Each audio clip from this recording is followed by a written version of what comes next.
Assalamualaikum warahmatullahi wabarakatuh. Nah, kali ini kita akan mempelajari materi vektor terkait perhitungan atau yang analitis. Nah, analitis ini kita menggunakan adanya sin cos tan. Nah, mungkin daripada Ananda semua di sini yang kelas 10 belum terlalu familiar karena materi matematika di kelas 10 tidak sinkron dengan materi fisika.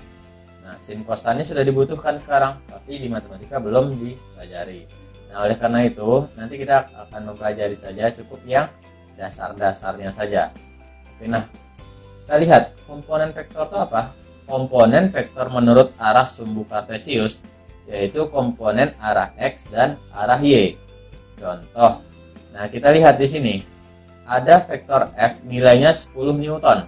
Oke, ada vektor F nilai 10 Newton dan ada sudutnya. Sudutnya alfa 30 derajat. Nah, maka gimana cara kita mengetahui komponen vektornya? Nah, yaitu kita harus memproyeksikan atau harus menguraikan. Nah, jadi ada nilai fx, ada nilai fy. Nah, bagaimana cara menguraikannya? Nah, sebenarnya ada cara cadasnya, cara cerdasnya tanpa perlu mikir banyak-banyak. Ya, kita lihat. Ini ada sudut. Oke, ada sudut antara vektor f dengan fx, ya, dengan fx. Nah, yang mengapit sudut, ya, siapa yang mengapit sudut, fx atau fy? Si fx ini ya mengapit sudut. Kalau dia mengapit sudut, otomatis dia nilainya f cos theta ya, atau f cos alpha di sini. Nah, berapa nilai sudutnya tadi?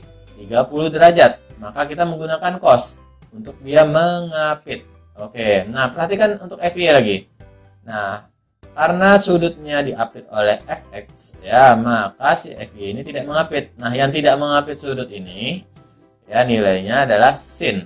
Oke ya, berarti 10 sin 30 derajat. Oke, bisa dipahami sampai di sini? Bisa ya. Nah, kalau cara normalnya kayak apa? Nah, di sini ada konsep untuk sin theta dan ada nanti untuk cos theta dan ada nanti untuk tan theta. Bagaimana? Nah, untuk sin theta yaitu depan per miring ya, sin demi. Oke ya. Depannya apa artinya?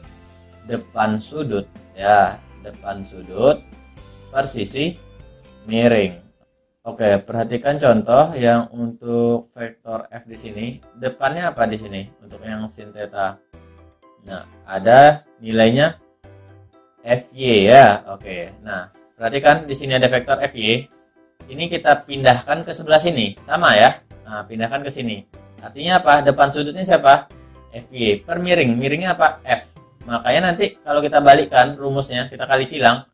Berarti fy sama dengan f-nya kali ke sini. Berarti f sin theta. Oke ya. Itu alasannya kenapa fy sama dengan f sin theta atau f sin alpha. Nah, sekarang perhatikan cos. Cos itu adalah cosami, ya, cosami, samping per miring. Nah, samping per miring.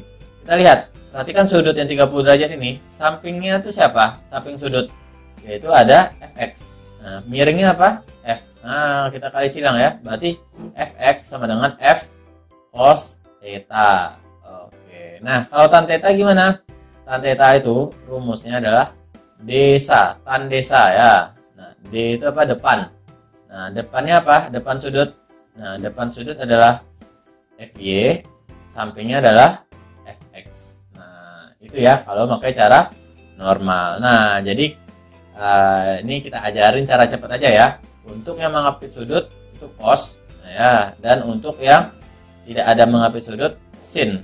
Nah, artinya apa? Nanti fx ini yang mendekati sumbu x tidak selalu cos. Nah, contoh ya, ini gambar kita pakai sudut yang sama. Nah, tetanya kita kasih tahu di sini 60 derajat di sumbu y. Oke ya, dan di sini ada sumbu x. Nah, jadi fx ini apa jadinya?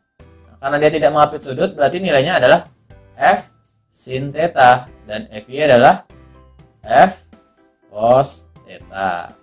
Oke. Nah, berapa nilai sin 30 dan cos 30? Nah, kita lihat di sini ya. Nah, ya sebelum kita lebih jauh, kita harus ngelihat dulu tabel untuk sudut-sudut istimewa ya. Nah, sudut istimewa berapa aja? Ada 0 derajat, 30 derajat, 45 derajat, 60 derajat, dan 90 derajat. Nah, di sini ada sin, ada cos, ada tan. Oke ya. Sin 0 berapa nilainya? 0. Oke ya. Lalu untuk sin 30 nilainya adalah setengah. Oke ya. Nah, 45 derajat berapa? Setengah akar 2. Sin 60 berapa? Setengah akar 3. Sin 90 1. Nah, sebenarnya ini berurut aja semua ya.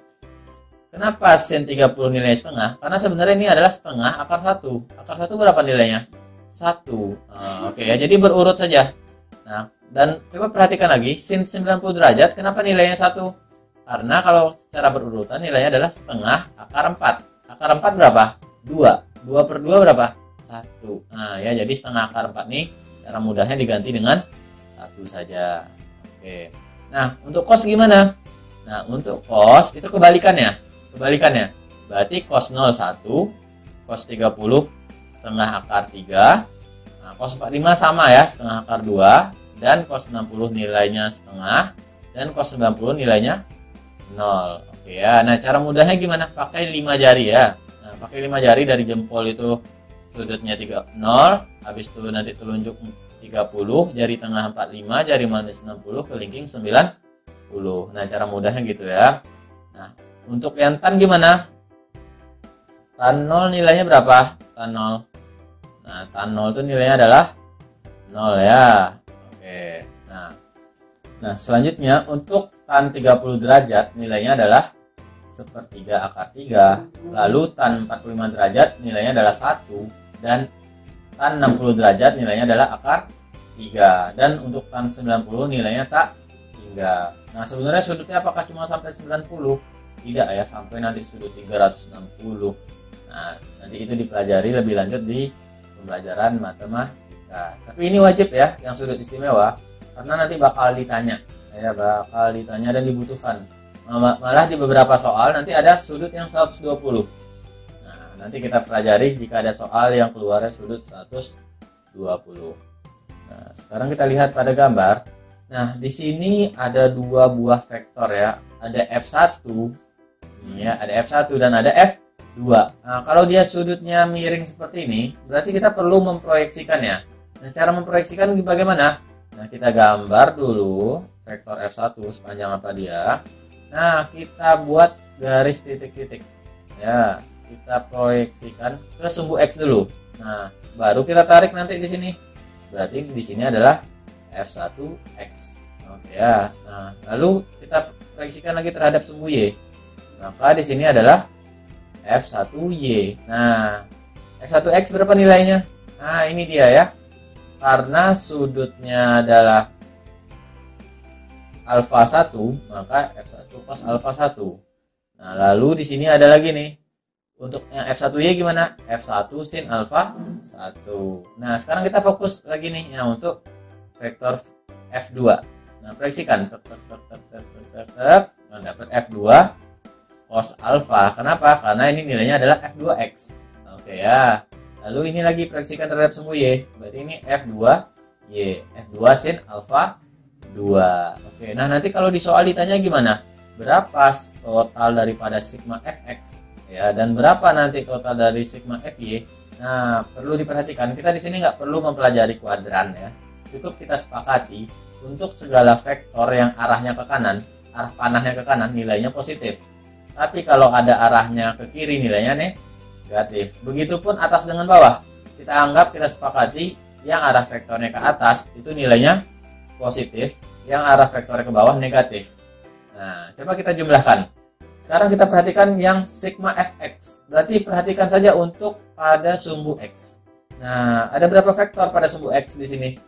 Ada di sini ada f1x dan di sini ada f2x.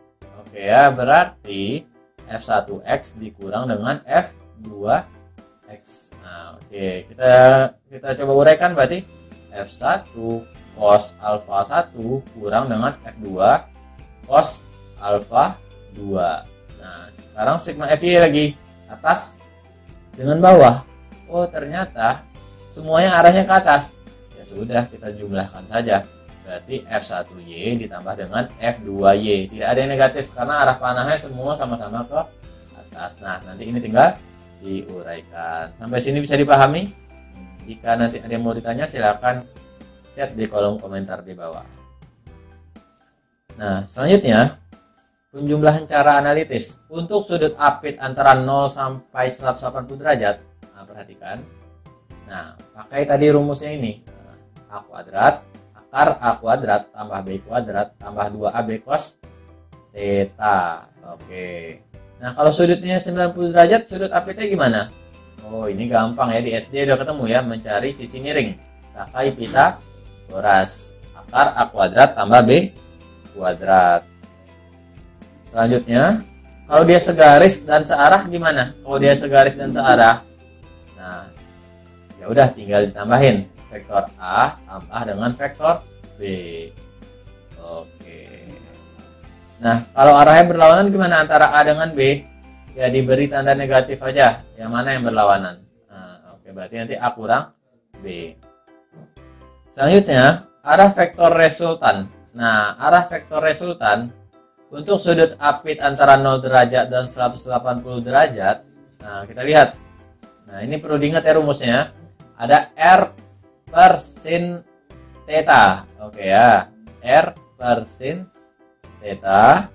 Dan nanti ada A. A ini adalah panjang vektor A per sin theta kurang alfa.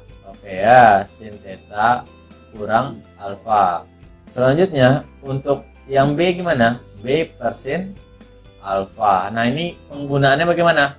Cukup nanti kita tulis yang kita ketahui saja. Nah, apakah persamaan 1 dengan persamaan 2 saja, atau persamaan 1 dengan persamaan 3 saja, atau persamaan 2 dengan persamaan 3 saja. Nah, terkait arah vektor resultan, nah kita lihat untuk yang sudut 90, bagaimana cara menentukannya? Nah, di sini gunanya tan alfa ya, yaitu B per A. Oke. Nah, selanjutnya mari kita lihat contoh soal. Ya, contoh soal. Nah, perhatikan. Jika vektor A nilai 12 Newton, vektor B 16 Newton, dan sudut theta sama dengan 30 derajat, maka hitung besar vektor resultannya. B, tentukan arah vektor resultan tersebut. Nah, ini contoh soalnya ya, tinggal dijawab. Nah, karena sudutnya ini bukan 90 derajat, jadi kita pakai rumus yang A kuadrat tambah dengan B kuadrat. Oke, dapat ya di sini. Nah, lanjut yang kedua, kita lihat yang B, tentukan arah vektor resultan. Oke, nah karena dia sudutnya tidak 90 derajat, kita bukan menggunakan tan theta A per B, tapi menggunakan yang tadi, ada R sin theta per B sin alfa. Oke, bisa dilihat di situ ya. Dan coba dicek di rumus sebelumnya untuk menentukan arah. Oke, tinggal dimasukkan saja. Nah, kalau angka-angkanya tidak istimewa, gimana solusinya? Nah, pakai kalkulator ya. Nah, lihat contoh 9. Ya, contoh 9. Nah, mencari resultannya. Oke, karena sudutnya 90, ya sudah, tinggal di akar F1 kuadrat tambah dengan F2 kuadrat.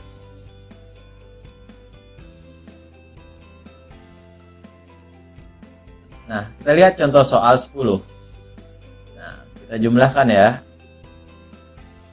Oke, karena sudutnya juga 90, maka tan alfa sama dengan F2 per F1 atau Fy per Fx. Nilainya 1. Tan 1 berapa? 45 derajat sudutnya ya. Nah, ini contoh soal yang selanjutnya. Oke, sudutnya 90.